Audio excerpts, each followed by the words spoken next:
October 21, 2016. Across America, people woke up to a digital nightmare. Twitter wouldn't load. Netflix froze. Hijacked vanished. Spotify gave up. Amazon faltered. It was as if someone had unplugged the internet itself. Newsrooms buzzed with theories. Was it Russia? China? A cyber war? But behind this chaos wasn't a nation. It was a 21-year-old college student from New Jersey and a piece of malware that turned innocent devices into a zombie army. His name? Paras Jha. The tool? Mirai Botnet, a self-replicating monster that hijacked baby monitors, security cameras, DVRs, anything with an IP address and a weak password. In hours, it unleashed one of the largest DDoS attacks in history, targeting a company called DNS, the backbone for many of the internet's biggest websites. This was no ordinary hack. It was a declaration of power from the shadows. And it all began with a Minecraft rivalry. Paras Jha wasn't the kind of kid who drew attention in school. He didn't fit the stereotype of a rebel or troublemaker. In fact, he was the quiet one, the type who kept his head down and his browser tabs open. Born in 1996, he grew up in Fanwood, New Jersey, a peaceful town far removed from the chaos he'd one day cause online. His parents were professionals, and they encouraged his academic interests. But while other kids played sports or hung out after school, Paras spent hours alone. Not out of loneliness, but obsession. He was fascinated by how things worked, not cars or gadgets, but networks, servers, operating systems, the backbone of the internet itself. By his teens, Paras was already experimenting with code. He wasn't learning from schoolbooks. He was diving deep into forums, reverse engineering malware samples, and lurking in the underbelly of the web where real-world consequences were just a misstep away. He eventually enrolled at Rutgers University, majoring in computer science. But academia couldn't contain his curiosity. At Rutgers, something snapped. He wasn't just studying networks, he was testing their limits. And that led to his first real cyber attack, a massive DDoS against his own university systems in 2015. The goal? To stop others from registering for classes ahead of him. It was juvenile, but it worked, and it awakened something.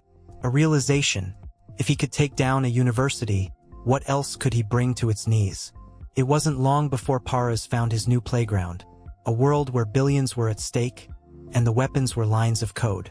Of all the things that could have started one of the biggest cyber attacks in history, Minecraft wasn't high on anyone's list.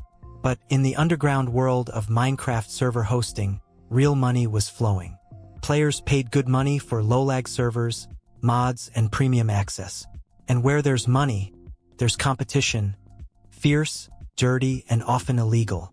Paras Jha saw this firsthand. He co-owned a Minecraft server hosting company called ProTraf Solutions. The market was saturated, and the competition was using every trick in the book, including DDoS attacks to take each other offline.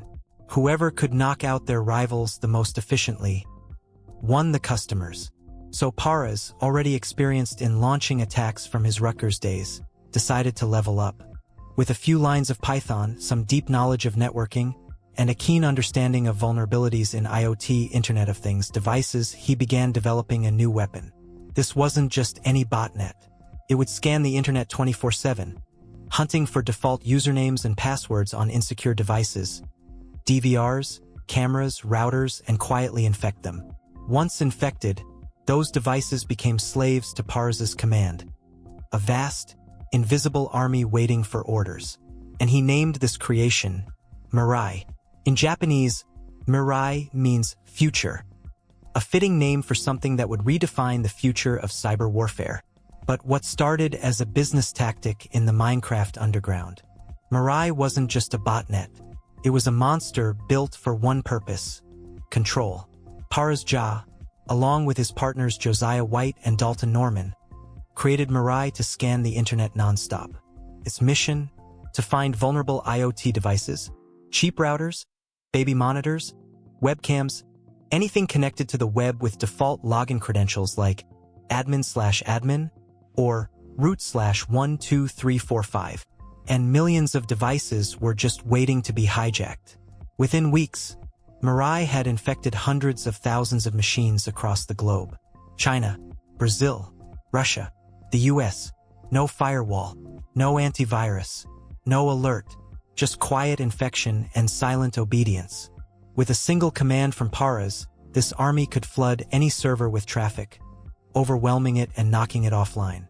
It was elegant, powerful, and terrifying. Mirai started small, attacking rival Minecraft servers, gaining market dominance for Paras's business. But the weapon had outgrown its creators. Soon, other hackers noticed the damage. Security experts were alarmed, and the attacks kept growing. Then came September 2016, when Mirai took down KrebsOnSecurity.com, a popular cybersecurity blog, with the biggest DDoS attack ever seen at that time, 620 gigabits per second. A week later, it attacked OVH, a massive cloud hosting provider, using 1.1 terabits per second of traffic, smashing records and setting off red alerts across the tech world. But the most shocking was still to come. The world had no idea that this Frankenstein botnet was built by a kid trying to win Minecraft server wars. And Mirai? It wasn't done yet. October 21st, 2016. A seemingly normal Friday morning. Until suddenly, the internet broke. Major websites started going dark. Collision Twitter. Collision Netflix. Collision Reddit. Collision Spotify. Collision Amazon. Collision GitHub. Millions of users across the US couldn't log in, stream, or even refresh a page. The chaos wasn't caused by a rogue government, not by a foreign intelligence agency, but by Mirai Paras Jha's botnet and its most devastating attack yet.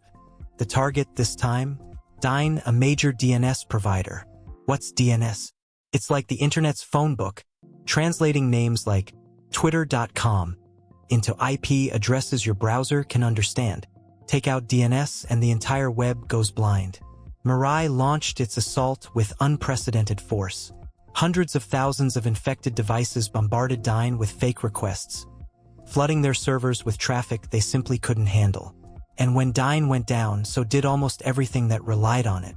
Tech companies scrambled. Newsrooms panicked. Experts called it a wake-up call for the internet. And here's the twist. Nobody knew who was behind it. The code for Mirai had already been released publicly by Paras himself, in a bold move to throw investigators off his trail. Now dozens of copycats were using the same malware to launch their own attacks. The internet was under siege, and the origin point was a Minecraft server war gone horribly wrong. But the FBI? They were watching.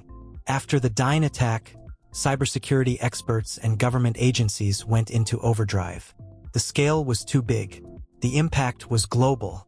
Someone had to answer. The FBI, working with private cybersecurity firms, began analyzing patterns in the Mirai code. And they found a thread, a tiny digital fingerprint buried in the botnet's command and control infrastructure. It led them to an online alias, Anna Senpai, the same name that had posted the Mirai source code online weeks earlier. Agents traced login activity, VPN logs, even obscure Minecraft forums. They followed the trail from obscure Reddit threads to server logs, piecing together who had access. And when? The breakthrough? A connection between Anna Senpai and a New Jersey IP address. A deeper dig led them straight to a computer science student at Rutgers University. He'd left a trail, not just in Mirai's codebase, but in his earlier cyber attacks, especially the DDoS campaigns that targeted his own university. The FBI knocked on his door, but they weren't done. Alongside Jha, two more names surfaced.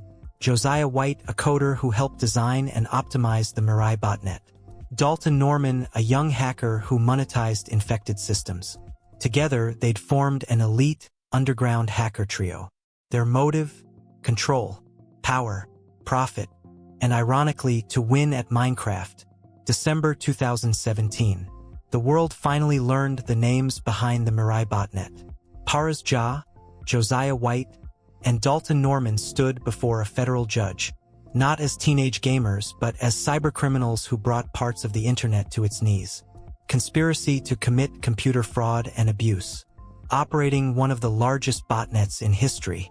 Profiting from selling access and attacks. And most notably, writing code that made millions of IoT devices into digital soldiers. In court, they didn't deny it. Instead, they pleaded guilty. The government had overwhelming evidence: server logs, online chats, Bitcoin trails. The Mirai source code? Still out there, still evolving, still being used in new attacks. But something unusual happened. The judge didn't throw them in prison, not immediately. Instead, the FBI made a deal. The trio was sentenced to 5 years of supervised release, community service, and had to assist law enforcement in cybercrime prevention. They were also ordered to pay restitution and cooperate in future investigations. Because even the FBI saw the value in what they knew. Who better to stop hackers than those who once broke the system? It was a rare redemption arc in the world of cybercrime. A chance to trade destruction for insight. But Mirai's ghost lingered. The source code had been leaked. And in the wrong hands, it mutated. What came next was even darker. The courtroom was silent. But the internet wasn't. Because Mirai never died. Once the source code hit the open web, it spread like wildfire. Cybercriminals across the globe, from low-level hackers to state-sponsored operatives, picked it up, modified it, and launched their own versions. Satori, Okiru, Masuda, Mubot. Names that haunted cybersecurity analysts. Banks, hospitals, governments, and even entire countries would fall victim. Internet outages, ransom demands, data breaches, all with roots in Mirai. Mirai had evolved into a cyber weapon, a Frankenstein born from default passwords and unsecured devices. And the irony? It all started with a college kid trying to DDoS his competition on Minecraft servers. Paras Jha and his crew had moved on, cooperating with authorities, helping clean the very mess they created. But the digital beast they unleashed couldn't be put back in the cage. Today, cybersecurity experts still detect Mirai variants in the wild. It's taught in classes, analyzed in labs, and feared in boardrooms. And the lesson? In the age of smart devices and connected everything, one leak, one line of code, can bring down empires. Mirai didn't just attack a nation, it rewrote the rules of cyber warfare.